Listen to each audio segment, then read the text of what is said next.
네, 여러분들의 부동산 궁금증을 해결해드리는 부동산 상담 시그널입니다. 부동산 시그널만의 다양한 분석을 통해서 확실한 시그널 보내드립니다. 자, 오늘의 고민 사연 만나보도록 하겠습니다. 먼저 전화로 만나볼게요. 안녕하세요, 시청자님. 네, 안녕하세요. 네, 반갑습니다. 자, 네. 어떤 부동산 고민 해결해드릴까요? 네. 어느 지역이신가요? 네, 강서구 방화동 네. 한숨마을 대림아파트 33평 보유 중이에요. 네. 전망이 궁금해서 전화드렸습니다. 알겠습니다. 혹시 보유하신 기간은 어느 정도 될까요? 네, 지금 실거주하고 있고요. 네. 5년 되었어요. 알겠습니다. 자, 강서구 방화동 한숨마을 대림아파트 33평입니다. 5년 정도 보유하면서 거주하고 계시다고 하는데요. 앞으로의 전망 이사님께 점검 받아보겠습니다. 이사님과 이야기 나눠보세요. 네, 시장님 안녕하십니까? 네, 안녕하세요. 네, 지금 말씀 잘 들었습니다. 지금 보유하신 곳이 그 한숲 대림 아파트인데 한 5년 되셨다 그랬죠? 네, 실거주하고 있고요. 지금 여기 가격은 어느 정도인지 이렇게 지금 해보셨습니까? 한 5억 초반 정도 네, 되더라고요. 한 5억 초반 정도, 5년 됐는데 네. 5억 정도. 그때보다는 아무래도 좀 올라간 것 같은데, 그죠? 네, 몇 년 오르다가 네. 올해 들어서 지금 오르지 않고 있어요. 서울 부동산 그래서- 시장 전체 그런 그 행보인데, 그러면 선생님께서는 이제 실거주지만 뭐 앞으로 더 올라갈 곳 같은 경우는 그쪽으로 옮겨서 나중에 올라가는 그런 기대 수익까지 생각하고 계신 거 아닙니까? 그죠?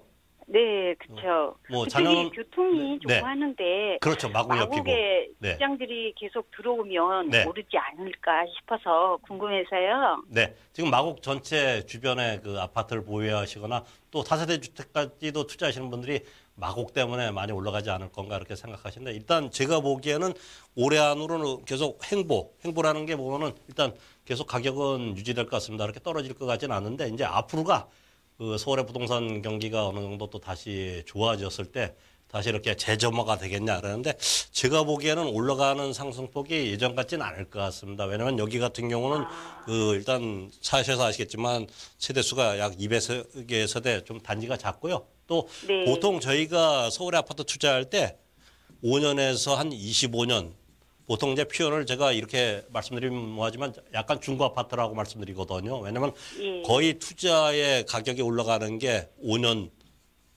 안에 되는 거나 아니면은 한 25년 이상 되는 아파트요. 그죠? 네, 25년 이상 네. 되는 거는 뭐 잘 아시겠지만 재건축 연한이 보통 지금 30년은 커트라인 아닙니까? 그죠? 네. 그래서 30년 이상 되면 안전진단 받고 그 다음 단계 이렇게 넘어갈 수 있는 기준 연도가 30년인데, 일단 25년 됐다는 거는 그만큼 노후도가 어느 정도 되고 앞으로 또 재건축 연한이 가까우기 때문에 이곳이 그간 한 10 올라갔다, 제 나름대로 이제 계산법인데 한 10 올라가고 5년 전이라는 건 결국 분양권 포함해서 신축 아파트로 이렇게 보거든요.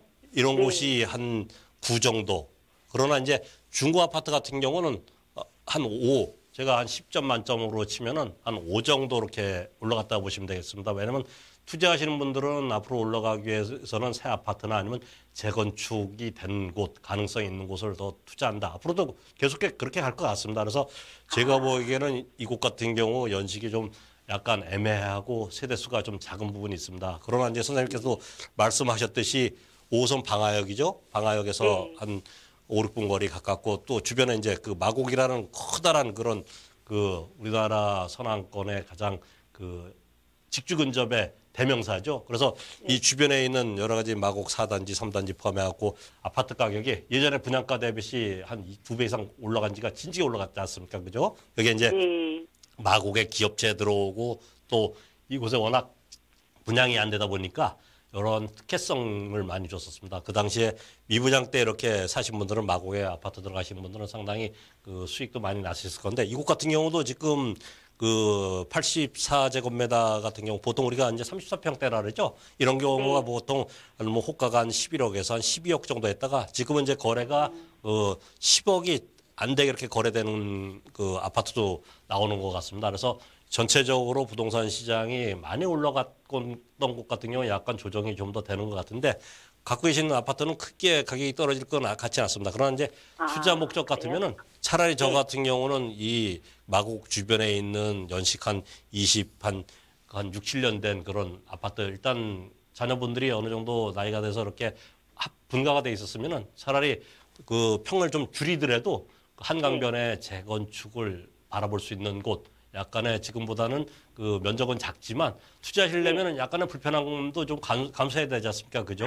그냥 그렇죠. 똑같이 뭐 넓고 똑같이 이런 곳을 찾다 보면은 당연히 투자 금액이 더 들어갈 수밖에 없지 않습니까? 그래서 네. 제 생각은 본적도 괜찮지만 차라리 그 주변에 재건축까지 바라보면서 또 한강까지 바라보면은 그래요. 그만큼 가치가 있지 않나 조심스럽게 말씀드리는 이유가 일단은 지금 살고 계신 곳 같은 경우는 가격은 그렇게 떨어질 것 같지만 앞으로 이렇게 크게 올라갈 수 없는 그런 여력이 있다고 생각하시면 되겠습니다. 아, 네, 네, 알겠습니다. 네, 감사합니다. 좋은 말씀, 네, 고맙습니다.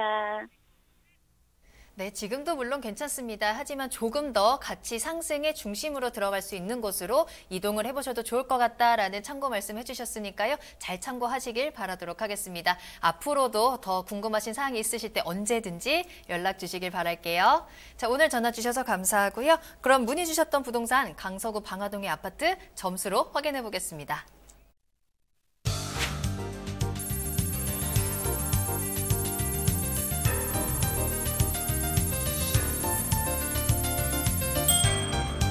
입지 점수 4점, 호재 점수 3점, 가격 점수 4점입니다. 이사님, 이렇게 점수 주신 이유는요?